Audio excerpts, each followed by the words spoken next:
Hello guys, welcome back to my new video. आज हम देखेंगे नेशनल इनकम का पार्ट 4, जो कि हमारा मेथड है वैल्यू एडेड मेथड।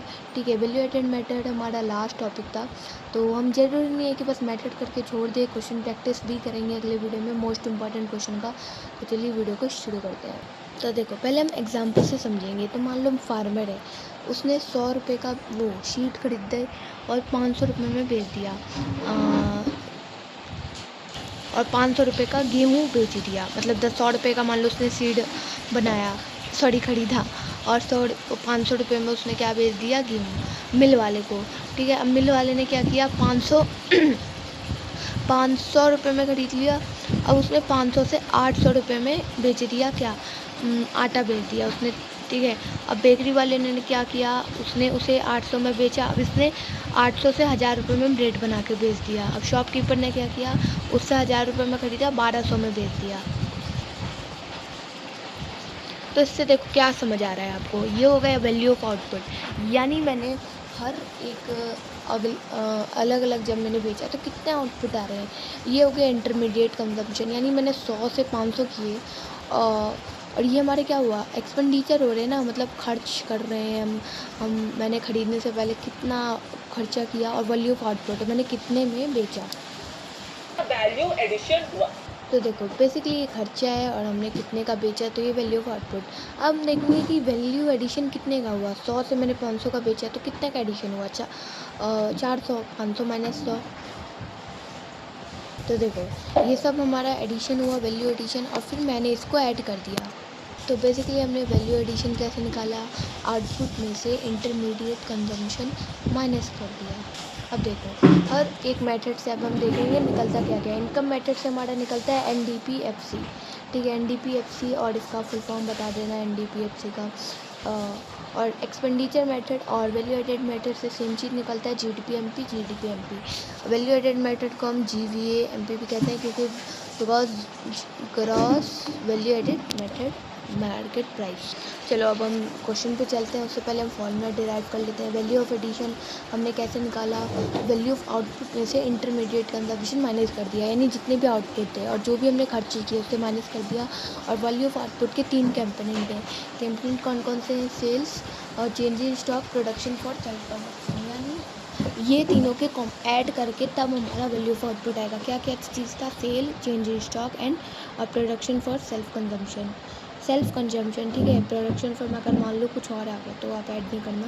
और अगर सेल के बदले डोमेस्टिक सेल दिया है तो उसमें आप एक्सपोर्ट ऐड करोगे। अगर चेंज इन स्टॉक के बदले closing stock minus opening stock करोगे। ठीक, ओपनिंग स्टॉक। और इंटरमीडिएट कंजम्पशन क्या है, परचेस।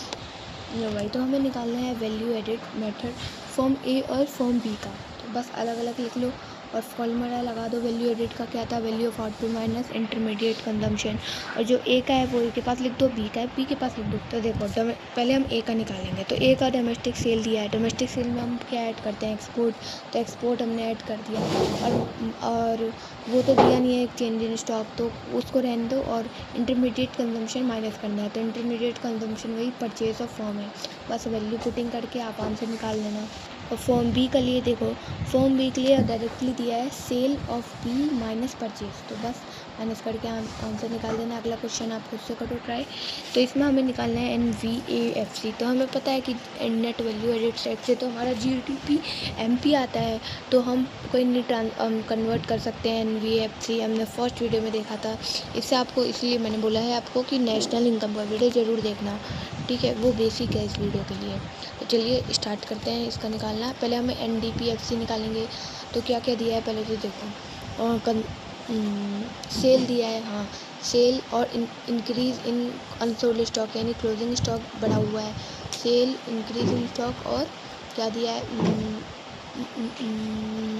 और कुछ नहीं दिया था, तो परचेज ऑफ रॉ मटेरियल हम माइनस कर देंगे। तो हमारा फिर वही वैल्यू पुट कर। तो हमें पता है कि GDPFC से हमें क्या निकालना पड़ेगा, GVAMP से NVAMP। मैंने V इसलिए लिखा क्योंकि V से भी कैंसिल हो जाएगा और ये हमारा आसान रहेगा निकालना। तो ग्रॉस से N जाना है, यानी बड़े से छोटे जाना है तो माइनस डेप्रिसिएशन, ये सब कैंसिल। MP से FC जाना है तो माइनस NIT। बस अब फॉर्मूला चिपका दो वहाँ से क्वेश्चन से ढूंढ के। और जीवीएफ में दिया है, डेप्रिसिएशन में दिया था, एनआईटी हमें डायरेक्ट में दिया था, टैक्स में से सब्सिडी घटाना था। तो आ जाएगा आराम से। तो देखो सेल दिया है, सेल में एक्सपोर्ट ऐड करोगे नहीं, डोमेस्टिक में हम ऐड करते हैं, ठीक है। तो डेप्रिसिएशन का हमने इसका काम नहीं, closing stock minus opening stock, change in stock, ठीक है। तो 50 में से 20 घटा देना। और क्या आ जाता है लास्ट हमारा, purchase of machinery for on material, फिर माइनस परचेज वाला माइनस कर देना, ठीक है। तो देखो नीचे एक बार हम कैलकुलेट कर लेते हैं, sales, change in opening stock और intermediate consumption. Purchase for machinery for own use, machinery तो आएगा नहीं बिकॉज रॉ मटेरियल, क्या इंपोर्ट ऑफ रॉ मटेरियल, मैंने बताया था कि प्रोडक्शन फॉर सेल्फ कंजम्पशन आना चाहिए, मशीन का नहीं आना चाहिए, ठीक। तो इसीलिए फिर देखो भाई फॉर्मूले में पुट, 1 मिनट,